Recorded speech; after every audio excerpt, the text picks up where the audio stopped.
Welcome back to Season 2 of the Why Mindset Matters podcast. I'm Aslana Lower. I'm an author, speaker, resilience mindset coach. I'm a nurse, a midwife, and a mother of 4. If this is somehow the first episode of mine that you found, I do want to start by providing a trigger warning. I do discuss the loss of my teenage daughter, Riley, to suicide. But today, I'm so excited to have essentially my first ever guest on the podcast, Darcy. So welcome. Thank you. I'm so grateful to have you here. And this episode is sponsored by DRC Fit. DRC Fit. I'm happy to help you. You're good. And in this beautiful studio that I have to actually shout out to Nest in Burleigh on the Gold Coast, which I'm so grateful to be here too. Yeah. So thanks for coming. All good. I wanted to start by discussing the fact that I think if people didn't know who you are, if they haven't seen your social media or your website and they just judged a book by its cover, say, to look at you and how you show up in life, it would be easy to go, he's just killing it. He is successful in business. You've got a beautiful wife. You look amazing. And if we did just judge the book by its cover, then we lose the opportunity to reflect on the fact that you've had to claw your way out 100%. Of the depths of hell, back from trauma, addiction, to become and build this life that you now love 100%. And must be proud of, because I'm proud to even know you. Proud. Yeah. But I wanted to kind of touch base on what was the low point and that pivotal moment for you that meant something's got to change. Something's got to change. I had many low points along my journey. Like with addiction, everyone knows it's not just one you get like, I'm going to get sober today. You know, it doesn't start like that. But I started off very young using and stuff like that, with obviously being bullied and insecure as a kid. I was a fat kid in school. I had no friends, wasn't accepted for who I was, and just felt like I wasn't enough and felt like something was wrong with me at a very young age. So went down a path of obviously not fitting in, and then going down the path of wanting to fit in. And then when you want to fit in, you'll do anything you can. As a human, we all want to fit in. We all want to have friends. We all want to be accepted. And as I said, if we're not accepted for who we are, a lot of people change who we are. We change our values. We change what we do. We change, even me, like going down the path of crime and everything I did, and into drugs so young. It's just, I started using when I was like 11. So I fell into drugs very young. But that's because I just wanted to have friends. And I wasn't accepted in the circles. So I was accepted with the kids that obviously were using drugs, that were wagging, that were the rebels in school. That's where I fit in, because that's where I was accepted, because that's where I wasn't judged for being me. You know? And I think it's that comes back to that basic human need for connection. And especially for men and boys, like if a boy isn't feeling that basic human need for connection is fulfilled either at home or in their school life, it's such an easy path to then slip into, because, you know, and misery loves company. So they'll be like, come on, bro, come this way. You're all just doing the wrong thing. But I come from a great family. Like my mum and dad, my mum passed now, but mum and dad were together. Like they tried getting me on the right path. But my family, I took my family for granted most of my life, you know, because they were just always there. It was normal. You know, it's like little things with gratitude. These days I focus on is, you know, grateful for the little things, which are actually the big things, which I never realised.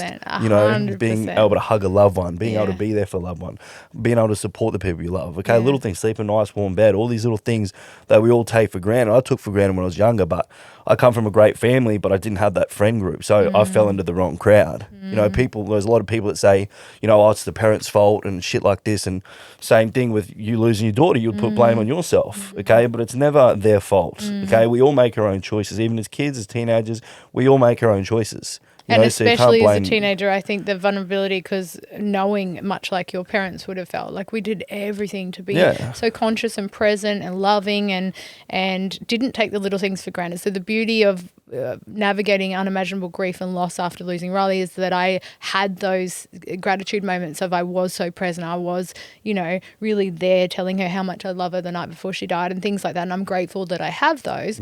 But I can appreciate how vulnerable, especially in the teen years and preteen years, it is that regardless of what's happening at home, you can only love your children so much, but they're always going to seek something kind of outside, and that connection outside and in a peer group. And it has such accepted. 100%. And I guess I wonder if in rebuilding yourself. And like you said, there's not going to be one moment, because there's many times, especially through facing addiction and stuff, that you might stumble and fall and have to pick yourself back up and everything. But I hope that you know what a fucking gift you are to the world. Because the way that you show up and the capacity you have to be unapologetically and authentically you is something that is too rare, I think. And when you come across people like us, it's such a fucking gift. It's so valuable, and it's so easy for me to appreciate it, because I know that that's not always an easy thing to do. But I know that you are having a bigger impact than you probably realize, because even when I joined World Gym after losing Riley, and I'd go to the gym and I'd have my headphones in and I wouldn't look up, and I was just there to not die. I wasn't like, I was just trying to lift shit, because I knew that would kind of keep me semi near the head above water.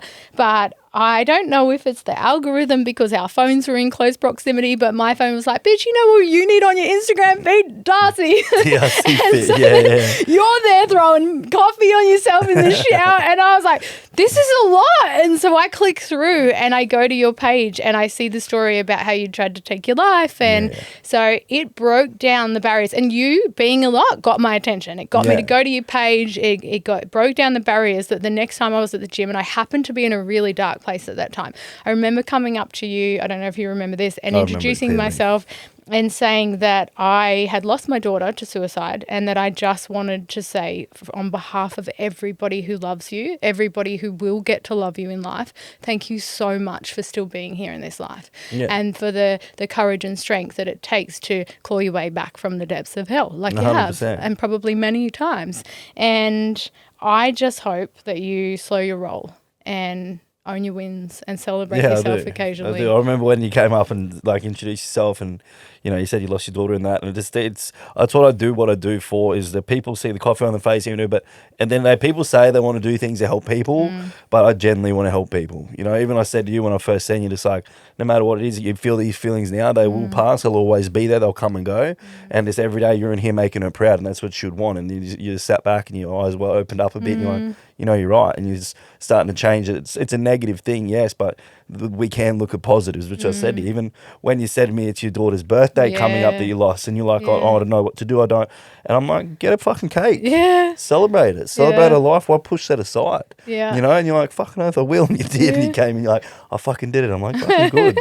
But I think too, like when I reflect on how you show up, breaking down those barriers, me connecting with you in the gym, and then having enough of a rapport that meant I could talk to you on those darker times, that I had somebody to approach, meant that you actually have had a positive effect on more than you realize, in that I reckon there's times you saved my life. And because I've realized in the aftermath of unimaginable grief and trauma like this is how you not just survive but thrive is a lot to do with, yes, of course, your mindset and everything, but equal parts your circle, 100%. Your sense of community, the people you surround yourself with, because there will be times where you feel like you're drowning and you can't get your head above water. And it's the people around you that are going to lift you up until you can get that life-saving breath and then remind you that you've got this, you know.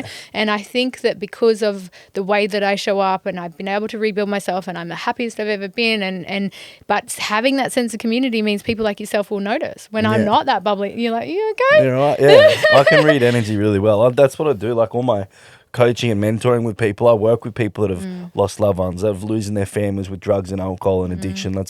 That's my niche. That's who I help. I can't relate to someone who's not really struggling. See, I can relate to these people, and I've been there for many people, and I know that I'm not just changing lives. I know I'm saving lives. Like the impact I get with messages from people and the calls I have with people I'm mentoring, this like, man, without you I wouldn't be here. Like, literally people were saying like a week before they started with me and did my mentoring, they had all the pills ready, they had the noose ready. They said that like they were ready to take their own life until they gave this last little bit of hope with me, because they've seen what I do. And that's what I do. I am hope. That's what my whole message is, and everything I do is I'm hope for people who are struggling, because there's a massive stigma around addiction where you have addiction is a struggle. If you're an addict, you're going through, you lose everything you love and you've got to struggle forever. I'm going through recovery, this and that. You can get to your best. And that's what I'm trying to show people, that you don't have to struggle in addiction. You can use that to become your best. I struggled with addiction my whole life, but I turned it not into a struggle, into my fucking superpower.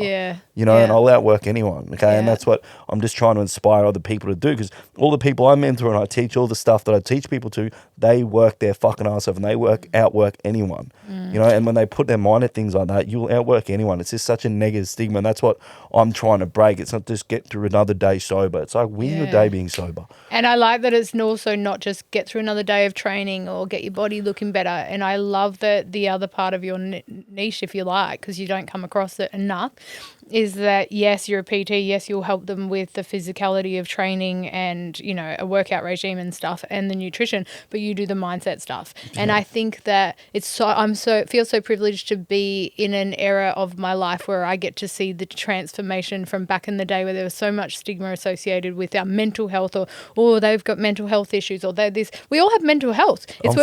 We have not, but I mean, if we actually acknowledge, and we're starting to, that yes, you've got your physicality, and if you were bleeding, you'd go and get medical attention with urgency. If your bone was broken, you'd get a cast or surgery. You'd do all of the. If you had an infection, you would take antibiotics without any issue. But then we have equal part, if not more, that we need to look after our mental health and well-being and our mindset, because let's be real, the physicality of our health is so significantly impacted by what happens up here and the lens through which we view our life and all of these things that affect our physiology, because it's not chicken and the egg shit. I didn't kind of have all of this unrest and not being well, but then there's no tide. Do you know what I mean? Yeah. And so I love that, especially because you're taking people who are battling addiction or who have been or are in the darkest place in their life. Yeah. It wouldn't be enough. It wouldn't be enough. Come lift some heavy shit. Yeah, that's going to release feel-good hormones, but it's not going to address the cravings or the grief or the, you know. And so I love that. You're the whole kind of package with regards to the mindset. That's all the mindset stuff saved my life, the routine, structure. That's why, when do I ever miss a day throwing a coffee on my face? Yeah. Okay, it's stupid, but you see me every day of the fucking year do it. And that's what I'm trying to say is the routine and structure I found in jail, I kept. I didn't come out and I go party. I kept what was making me happy, kept what was making me happy in my life, which was my routine, structuring my days, waking up on time, doing the right things, cold showers, meditation, gratitude, all that sort of shit that everyone's like, once people get like, they start becoming happy, people get comfortable on the little things. And this is what I did my whole life. Okay, as soon as I started feeling good, I'm like, I'll reward myself. I'll go back to everything that destroyed myself. We reward ourselves with so taking away our happiness. Yeah. And then you're just self-sabotaging without realizing it. And then it's an easy downward spiral because then you're beating yourself up if you're not in charge of this. Yeah. That's why I stay in charge. Every day, I preach this in many reels, but every day is day one. I still treat today like the day I changed my life. And I was going to ask you, what is one but one valuable mindset shift or daily practice that you would suggest to people who may be in the depths of darkness or struggling, or maybe they even feel like they're killing it right now, but what would be something that you would suggest? Even for me, if I said to you, what could I do as a simple thing every day that's going to help me kind of take ownership over this journey? Going all in on your day is super important. Not just getting through your day. You need to go all in on it in every aspect you can. Yes, you might be tired at the end of the day, but when you get to the end of the day after going all in on your day, you look back at your day and you're like, fuck yeah, I'm proud of what I've done. I achieved all these things. I'm moving forward. Yeah. When you don't, you get struggle. You don't go to gym. You don't wake up on time. You miss small things. You get to the end of the day and you look back and you're like, dang, fuck, that's over.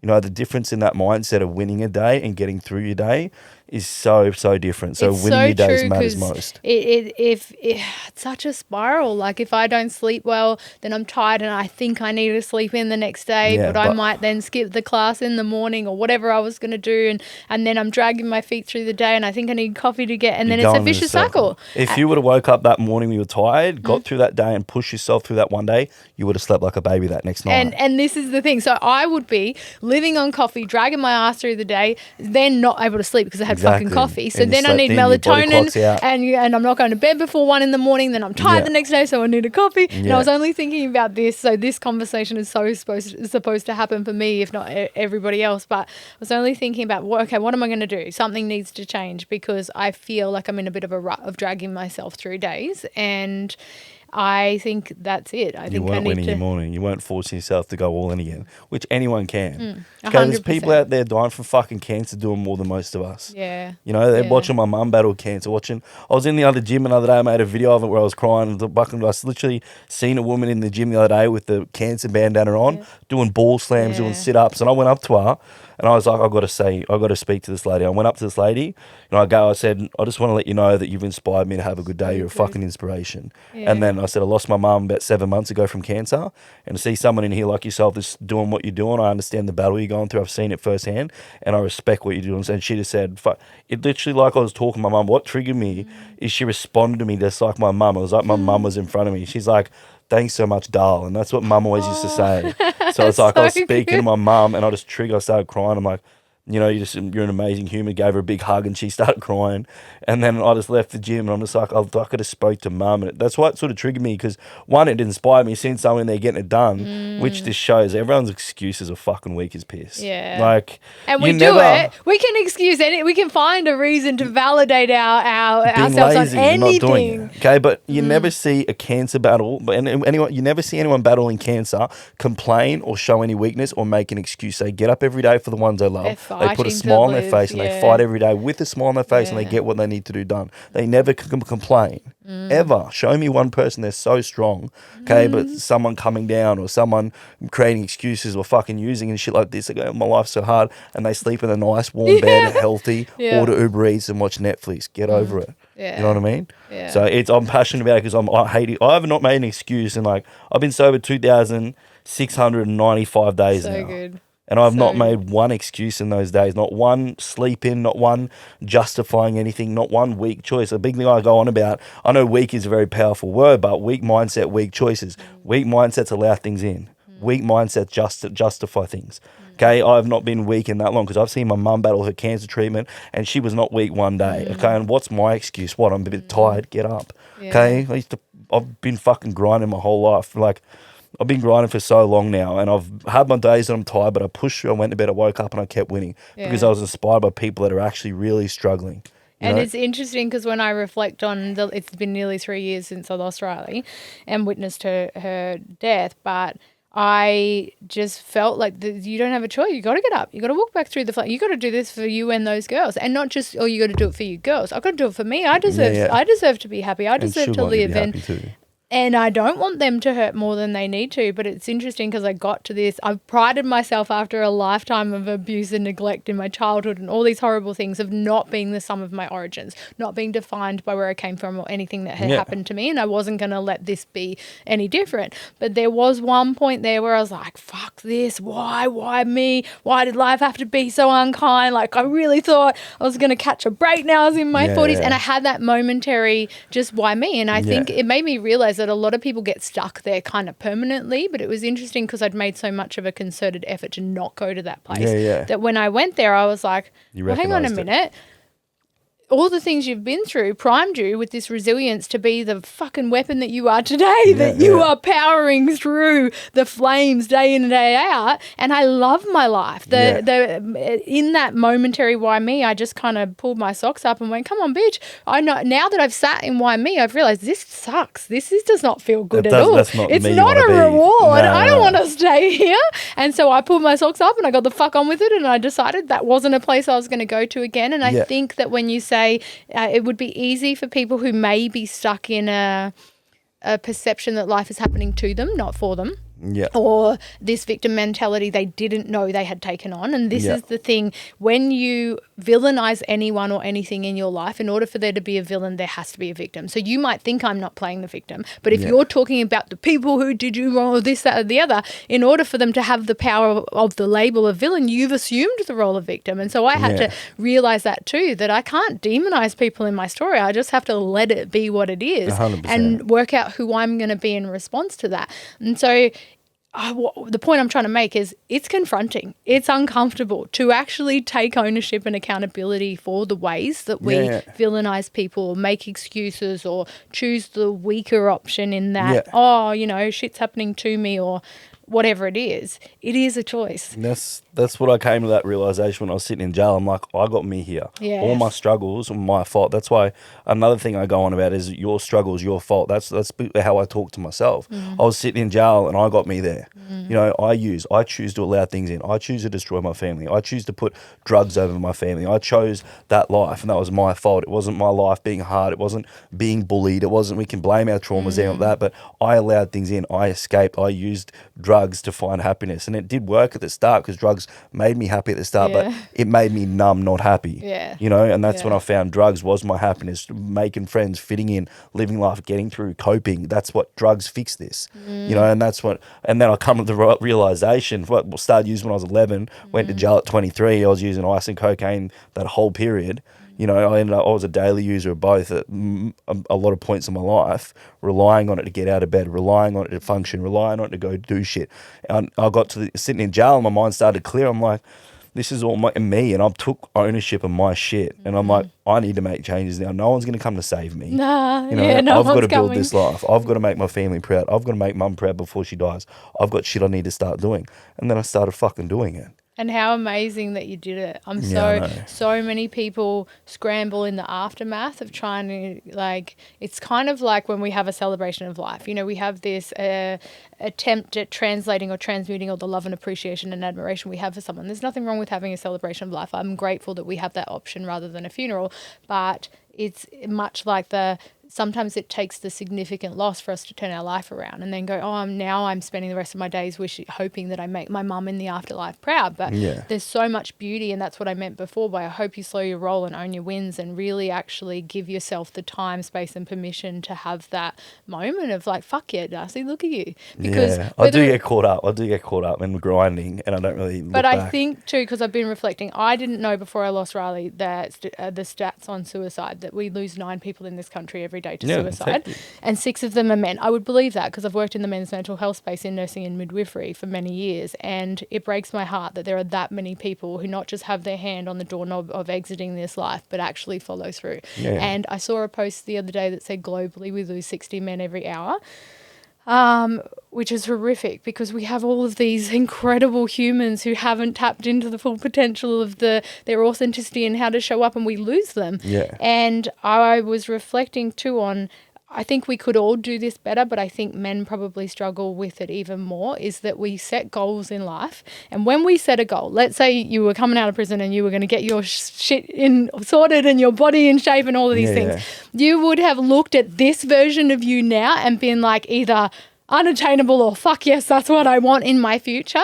But there's an aspect of setting goals that feels like this is a big deal. And as we start to tap into the power and capacity we have to succeed, what happens is we get close to achieving that goal and we do achieve it and we don't stop, slow our roll or celebrate because we've already moved the goalpost. And it's a double-edged sort of success because when you start succeeding, you go, oh, fuck, I can do that, but I can do this too. So we start realizing our potential and we make these bigger and better goals. But I think where we lose a lot of the value and beauty of goal setting and success is that we don't stop along the way. Because there would be a previous version of you that thought this was out of reach or hoped that you would find yourself here, whether it's your wife or being able to make your mum proud, like all of these things that you've done with your life. And let's just take it down to the simplicity of your personal life, but then look at what you're fucking doing. Like you've saved my daughter's life by being in my life, and you got it to be in my life by showing up authentically as you online. And I've tried to teach my teenage girls, it was one of the early lessons that I wanted to translate to them, is one of the greatest gifts that you can give yourself is work out who the fuck you are and then be that person in every room you walk into. Who you want to be. And they were like, what do you mean? And I said, you know how I'm a lot? And they're like, yeah. I said, well, I'm a lot in every room I walk into. And I rattled off a heap of contrasting situations from grandma to work, whatever. And they're like, oh yeah, like you are that person. And I said, if you work out who you are and then show up as that person, you'll find your people. You'll find yourself in rooms that don't serve you and you'll have the capacity to leave. But what you won't be doing is bending and flexing to the room to try and fit in or have people accept you. And I think that your capacity to do that deserves recognition. I don't need validation by anyone. I'll just live my life now just making my mum proud every day. Yes. And when I live with that purpose, life works for me. You know, I've always been, and I live how she lived, being strong, kind to other people, never spoke a bad word about anyone. I never put anyone down. I never speak badly about anyone. Someone's got an opinion on me, sweet as, I don't care. Like, I love myself. I love my life. I love all the people around me. I'm helping a lot of people. There's literally no negatives in my life. Like, I literally had it at the moment, like a while back, where I was bottling up stuff about mum, like, because I lost her, then like days, like I was sad for obviously weeks after. I was crying every day and stuff like that. But then I got to the point where I'm like, nah, I'm going to shut this off. Okay, mum will be strong. I've got to be strong too, and I shut that out, and I bottled that up, and I just held on to it, and I just let it out again. But I'm just like, you know, you just got to be your best self, and I just started living for her, and that's when I just started to become, you know, really happy, and then I let out my emotions when they come. You don't have to, you know, put this mask on, you know. But I let that out. And I think that's where we could probably do better as a culture and society is we're trying to say it's okay to not be okay. But is it? Is it? Because I know the times when I've gone or people will go, are you all right in my grief? And I'm like, no, I'm not all right. Because some days you're not. It comes in waves. Some days you don't see it coming and you're like, today's a bitch. Yeah. and it's interesting how many people are not okay with your not okayness in that if I say I'm not okay, there's a big difference between today sucks a bag of dicks and I'm actually not okay and I'm in a situational crisis and I need help. Yeah. And I think if we could sit with that you're not okay, is there anything that I can do, or do you just need a fucking hug where words don't need to be, you know? I think you just got to let those, how I dealt with it, I let the feelings out. I sat with the feelings instead of pushing them down.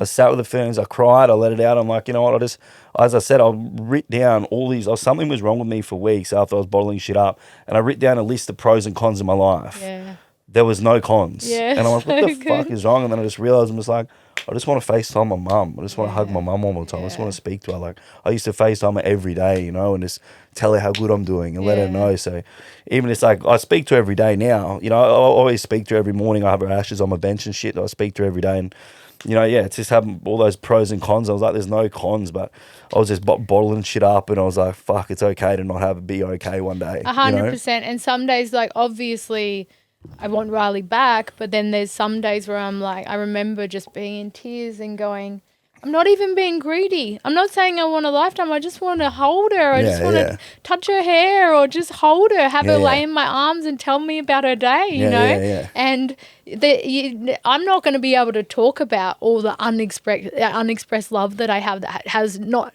nowhere to go, but really kind of nowhere to go without being emotional or teary. And I don't think that's a bad thing. I think it's the capacity to honour the love, the grief, the sadness, the life that we're living, because I've always said to the girls that it's so important to acknowledge your emotions, whatever they are, allow them to be, validate them if they're valid, but then it becomes a choice whether or not you stay there. And that's the difference between being a victim or not, because by allowing it, we don't push it down, repress it, and then, because the body's going to keep the score. That's going to fuck you up. If you're just like, I'm fine, I'm all right with my mum not being here. Your body's going to go, fuck you, you're not fine in one way or another. Illness or disease or whatever it is, or injury, whatever, like if the body's going to keep the score. So I think that one of the most beautiful things that we can gift ourselves is the acknowledgement of our state of being. 100%, yeah. And then realize that, but now it's a choice what I do from here. Because if I'm going to be like, okay, sadness needs to be sat with, I need a good fucking cry. Yep. But then I play sad songs. And then I don't get out of bed. Then I don't go to the gym. And like, I've fed and watered, and this is something that I talk about regularly, is you're not responsible for every thought that pops into your mind, but you are responsible for what you do with it. So whilst the thoughts can pop in about Riley's 18th birthday not being here, or your mum and you wanting to hug her or whatever, but then we feed and water thoughts of sadness and everything that isn't, or that we're going to miss out on. We create the release of the hormones that make us feel the way we're thinking. It's not chicken and the egg shit. People think, oh, but I was feeling depressed. No, you were thinking. You were thinking, and then you behaved in a way that aligned that, and then you release hormones that facilitate you feeling that way. And like you said, I think the realization for me in needing to kick my own ass at this point in my life and this week is that I went to Bali for 2 weeks, finished my book, got all that done. But what I realised is we have so many, I was like, I had 60 hours in the day. I got so much shit done. I barely slept, but I was like, we kept saying, these days go so fast. It's like midnight already. Yeah, we were living a whole holiday, but I was editing my book. I was doing all these things, and it made me realize how many excuses we make, how many things we let get in the way of our productivity, because we spend our life racing from one thing to the next. But in the racing, we lose so much of our life because we're not kind of as present and then present. And so I did come back kind of knowing, probably you on my shoulder going, get up earlier, bitch. Yeah, get up and get back Make more use out of your day. You had 60 hours in a day in Bali. What the fuck are you doing over here saying you're too tired for the gym? 100%. But we all waste our life on social media and everything too. That's another big excuse. People can't get up early, but they sit on their phone all night or they watch TV every night. What the fuck's the point? And or even I think about it. I wasn't on Netflix. I wasn't on anything in Bali. Time. I got shit done. I felt like a fucking boss. I was just... That's how I've felt for fucking 7 years. Yeah. I know. And that's what I think I've felt a bit down about coming back as I slipped back into... I'm still getting a lot of shit done, but I feel bloated and tired, and I'm not putting as much effort into the gym, and I'm not eating well, and it's a vicious cycle. I'm like, because the stuff you're choosing in. Hey? You're making choices that make you feel like that, though. And then who needs enemies when you go this? You're your own worst enemy because you sabotaging, you staying up late at night and making poor food choices, and then, the caffeine and staying in bed when you could have got up earlier. Exactly. And my brain goes, but I'm already really tired. But again, it's taking accountability and responsibility for the fact that, bitch, what are you doing? Yeah. What the fuck are you doing? I know. You got Darcy in your corner? You're going to start training with him? What? Look out. Summer body pending. 100%. So good. But I'm grateful for the parts of this conversation that I know are going to ring in my head and help me. Yeah, because good. I love the way that you show up. I know I keep saying it. I'm very grateful for everything about you because you're having a bigger impact in my journey than you'll probably ever realize. And I know that your mum must just be so fucking proud, and I'm so happy that she got to be physically proud in this life, not just sitting in the corporate box of the afterlife watching and fangirling you from the side. I know. But That's what my biggest fear was in jail. Like I said goodbye to mum on the jail phone. Like she was going through treatments and that while I was in jail, and every day I'd speak to her and if I don't hear from you tomorrow, I love you. You know what I mean? Like I said, and I accepted that she was going to pass while I was in there. And I'm like, no matter what, I'm still not going to let it break me. I'm going to make her proud every day. But I believe when I started doing good, the universe rewarded me with giving her more life. So that way you do good things happen. I'm a massive believer in that. And I believe because I changed my life and the universe actually knew that I was set in stone and changing this time, and I was building those habits and sticking to everything. Even in jail, I stuck to everything every fucking day. And I feel like because I was doing those things, the universe rewarded me with more time with my mum. Yeah, and I'm a massive believer in you do good life.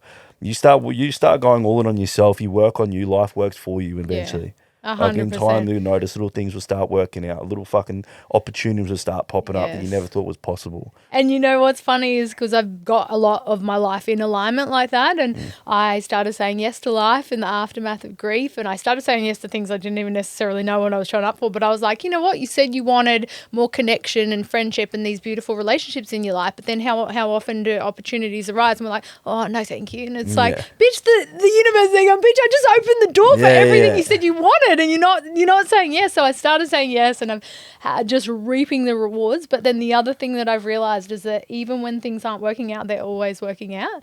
And I've had things that it gives you such a more comfortable ride in life, in that what I mean, an example is I said that I wanted to manifest a whole row to myself on the plane that I was going to take. And then I got a message saying that they'd bumped me from Jetstar to Qantas. Not mad, because Qantas seems way better. And then I got a message as I was leaving for the airport that my flight was delayed. Not mad. I would never complain about a flight being delayed because I don't know what's going on behind the scenes, but I'd rather be safe on the ground than risk in the air. So I'll never complain.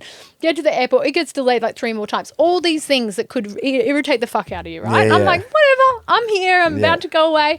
And then people line up to get on the plane, and they line up for ages. So I just wait until everyone's on there, because then you're not in my way and I find my seat, right? So I walk onto this plane. I know I'm the last one getting on the fucking plane, and there's a whole row to it, and then this is my seats, right? And so I sit down on a packed plane, and and they shut the doors, so I know I've got the whole road. Yeah. And all I could think was, I put it out there into the universe, this is what I want. I want this. And the universe goes, hang on a minute, darling. I'm going to challenge you first. That's not going to happen on Jetstar. Let me bump you. And then you could see it as universe challenging me, but really it was just aligning what I said I wanted. And so I could feel challenged, I could feel irritated or inconvenienced, or I could just lean into the fact that I'm manifesting like a fucking superhero. And then let's say the universe went, well, I've got to irritate some other people by delaying that they don't get on this flight. And then you've got seats.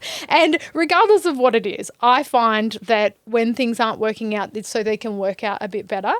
And so now I just lean into, I'm showing up, I'm in alignment, I'm doing all the right things. So if something isn't working, I'm not going to try and force it. Because it makes it a much nicer and more comfortable ride. And as somebody whose childhood was riddled with abuse and neglect and horrible shit, I said that I just wanted to be the mother of boys because I didn't want the responsibility of parenting girls because if my own mum couldn't protect me, I didn't want that. And I was so traumatized and so angry that I came to parenting with this denial that there was any possibility that I was going to have daughters. I was like, I'm going to have boys. I want 6 kids and they're all going to be boys.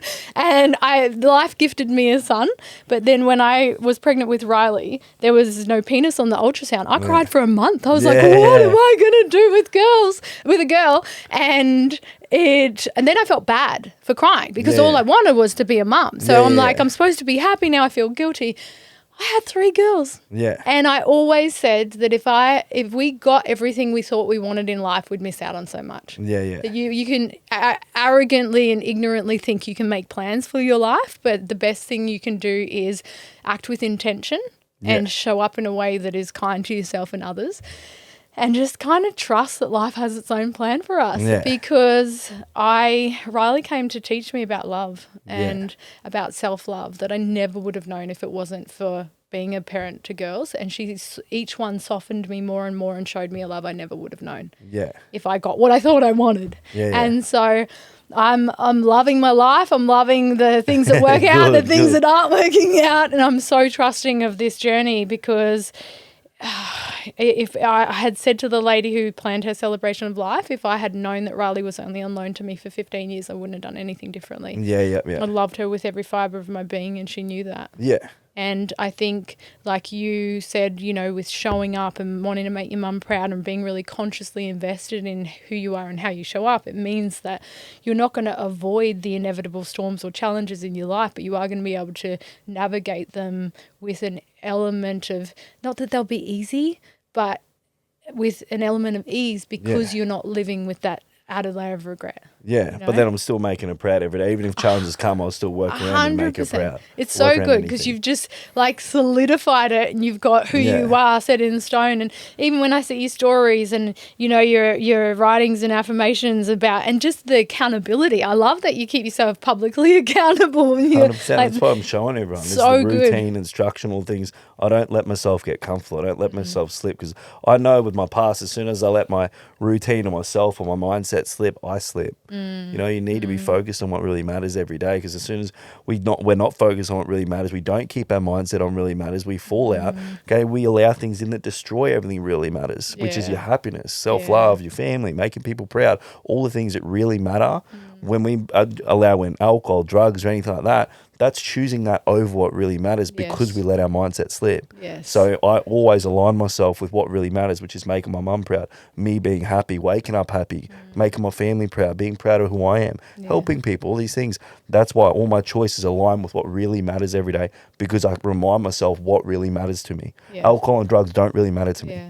Being numb, escaping, being sad, depressed does not really matter to me. But this is what people allow in as more important as when we let our mindset slip. So 100%. That's why I stay focused on what really matters every day to me. And it was interesting you said, you know, I'd tried drugs and it showed me what it meant to feel happy. It showed you what it felt like to feel the release of feel-good hormones. And that's where I think we get confused and go down the path of drugs because we want to feel those feel-good hormones. But when we can take ownership over our mindset and create this life where we get to experience those feel-good hormones without the come down and paying the negative price, it's so rewarding. But if there was someone out there who's struggling, particularly a guy, because let's face it, we're losing way too many, what would be your number one message. If he's in the depths of it and he's literally got his hand on the door ready to exit this life because he thinks in some way either he or his friends or loved ones would be better off without him here. That's a lot. We say that to ourselves. That's what I said to myself before I tried taking my own life, is everyone's better off without me. That's how I justified it. But one thing I would say is stop justifying everything. Stop justifying things and stop anything you justify as a negative. Alcohol, drugs, even all that sort of shit creates a negative. You know, we don't justify positive things. You don't justify, having a clean meal. You don't justify going to gym. You don't justify time spent with your family. You don't justify making your family proud, etc. You do it because it's common sense, but you just need to go all in on yourself. As I said before, go all in and treat every day like day one. Like, what you're doing is not working. Yeah? Okay, but what are you doing to make that change? We can all shift where we are. I did it. Okay, I'm no different to everyone else out there. I walk on the same earth. I breathe the same air. I've got the same amount of hours during the day. Okay, I'm the exact same, but I decided to go all into myself and do the things that I knew that were going to benefit me. And I gave it time. I didn't just do it for a couple of days. I stayed on track and I kept focusing on each day and winning every day. And I went all in, and every day I woke up that little bit happier. Every day I started to achieve things. Every day I started to move forward. And in time, life will start to get better when you start to work on yourself. When you work on you, as I said, life will start rewarding you. Yeah. Okay, 100%. so give it one more chance and just go all in on your day. Forgive it 1 week, you're going all in every day. And reach out, I reckon. I think it's, you, like we said, it's who you put yourself around too. Yeah. Because sometimes that feels like, oh yeah, that's easy for you to say because you've got people in your corner. But I think there's never been a better time where there's so many people and resources and services that want to help people who are in a dark place. And people push away people when people are going through addiction, they're in that spot, they think they're alone. Yes. Yeah, but any suffering, you tell yourself the narrative of no one else is going to understand my pain or my this or that or the other. And the reality is, as somebody who has lost someone who was to suicide, who I'm sure was convinced that everybody would be better off without me, nobody is better off. Nobody is better off on the other side of suicide. And there is nothing that we would not do to have her back and help her understand that everything is temporary, good, bad or ugly. Yeah. Nothing stays the same, and that 100% there are people, services, so many people willing to wrap their arms around you and help you keep your head above water when you feel like you're going to drown. And so I think it's finding the capacity to open up to somebody so that you can start to facilitate a circle of support, because that's a big one. And I see you even in the gym giving that to people, not just people like me who wasn't even training with you, but I see the value that you bring to even the guys who train with you. They're fucking transformed. And it's not weights. Yeah, of course, they look better, they feel better, they look at themselves better. That's all nice, but it's not that. It's the sense of community. It's the connection that we talked about in the very beginning. It's a basic human need for connection. And so the other pieces of the puzzle are bonuses. Man, I look better. Yay, I feel better. The body's a byproduct of change like that. Yeah. You go all in, you start doing the right things yourself, your body's eventually going to change. When you stop allowing things in, your body's going to change. So my transformations on my page, everything I do, they're just a byproduct of me getting people in the best mindset of their life. And that's what I thrive on. That's why I love bringing people up, making them start to love themselves, making them realise they've got a great life, and opening their eyes a bit. And that's what I am. And I support everyone I help. Like, some people I help have no one. Some people that reach out to me, they don't have family. They don't have friends. They don't have anyone. And when, obviously, as I said before, when you're in addiction, you push people away that you love. You isolate yourself. We go into isolation, but you're isolating yourself. You're pushing people away. Those people aren't leaving you. Yeah. That's what I did. Sometimes isolated. They're not even equipped to kind of help. Like, those closest to us sometimes feel like their hands are tied because... Well, they are. Yeah. In addiction, your family can't do anything. My family tried to make me change. I get people reach out to me, message me, can you help my husband or my best mate or my brother, my sister, blah, blah, going through addiction. What do I do? And I'm like, ride the ride. Like, you've got to sit there, and that's the worst part about addiction, is there's no magic sentence you can say to someone to make changes. No. Someone's got to hit that rock bottom, and you can't love them enough. If love was the key, nobody would be addicted, because I had love all around. Yes, 100%. But love didn't say it. Love saved me in the end when I realised I know making my mum proud, and that brought me back. But it's because they always stood by me. Mum never gave up on me. She was always, they had to step back. And that's because I kept doing whatever the fuck I wanted. And they're like, okay, we've tried to help changing him, we've tried helping him, but mum and dad had to step back. They stepped back and let me just ride my ride. But by the end of it, they were the one there for me when I hit my rock bottom. They were one. I have a message from my mum when I was on the run up in Cairns and, you know, on the run from cops and all that sort of shit when I was in a bad way on the ice and that. I had a message from mum saying, no matter what, just I haven't replied to any of her messages because I was just on the run, you know, just using every day. Like, I was bad crackhead. And then I was using every day, and then I had a message from mum saying, one message saying, hey, Darcy, hope you're good. No matter what, your room's always here for you whenever, like, I love you heaps and hope you're okay. And then, you know, I never replied to that message. I just kept using, but I've screenshotted that message, you know, but that was what saved me is them always being there, you know, because I always, when I hit that rock bottom and I was sitting in jail, I'm like, you know what, I've still got people out there that love and care about me. I've still got a why, you know? Yeah, 100%. And I think all of that is why I felt like you would be the best first guest on my Mindset Matters. 100%. So thank you so much. I feel really privileged and honoured to have you on the podcast. Privileged to be the first. It's mad. It's good. First of many, and hopefully get the podcast out to an even broader community. You will. You will. You will. I'm loving it. I'm loving the journey that I'm on. I'm loving every part of it, and I'm loving the connections that result because I started saying yes to life and looking up and just go all in and talking to people. Yeah. Good. So good. But yes, this is me being accountable for going all in moving forward. Now I got to kick my own ass. 100%. So I'm up early tomorrow. I didn't sponsor this podcast for nothing, all right? Yes, that's right. And I am a motivated Aries. So when I say I'm going to do it, I'm going to kick my own ass. So I look forward to, let's do another episode where I brag about my wins. You get me on here when you've succeeded and done everything you meant to do, but you're already succeeding. No, I know. As you said, take a note out of your own book and focus on your wins. Yeah. Okay? Yeah, true. And that has been something this week because you just read a fucking book. I know. And somebody, I've never read a book in my fucking life, let alone write one. Somebody did warn me that actually seeing my story in print and Riley's death might be confronting, and am I prepared for what that can bring up? Well, I found like you just did, and I was like, oh, I'm fine. She doesn't know me. I've done the work. I'm good. I read that book in its entirety. It took me about 5 or 6 hours. Yeah. The night that it came on Sunday. Yeah. And for about 36 hours afterwards, I wasn't okay. I was cunty. I was short with people. I was super fucking annoyed because everything that could go wrong felt like it was going wrong, and everybody was leaving me on red or not, being respectful, bringing any integrity to all the things that they were doing. And I was kind of like, but I have to. I have to show up as my best self. And I could feel, and I was trying to isolate myself for this feeling to go away because I didn't acknowledge that it was associated with everything coming to the surface. But I could feel that I was being short. And anyway, so I've had to sit with it, allow it to be, but then go, what are you doing? Are you going to pull yourself out of this place? And pulling myself out of the place became possible by acknowledging that was a lot. That was a lot. Life has been a lot. And it's even been a lot.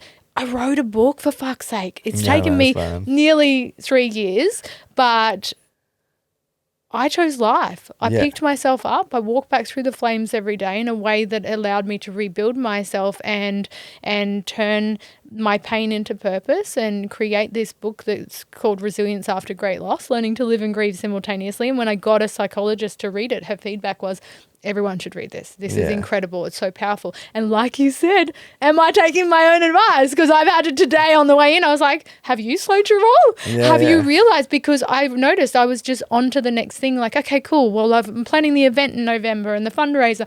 And then it's like, it's a big deal. Like, you wrote a book. It doesn't have to be a big deal to anybody else. But if I, the younger version of me, had thought that I would be sitting here globally published on Amazon, it would have blown my mind. And so, yes, I need to take my own advice 100%. And facilitate a little bit of healthy pride and admiration for the successes and wins. But thank you for being willing to hold that mirror up to me. It's all good.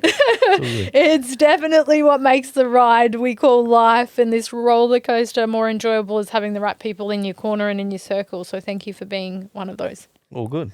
Pleasure. Very privileged to know you and call you a friend. I'm grateful and we met as well. It's all good. Thank you. Thank you. Wrapped up? For anyone who is listening or watching this episode of the podcast, I'm Eslana Loa. You can follow me on Instagram at Eslana Loa or at Resilience Mindset Coach. You can listen to the podcast on anywhere that you download your podcast and YouTube as well. But I very much look forward to sharing everything that the future episodes have to offer on the podcast Why Mindset Matters.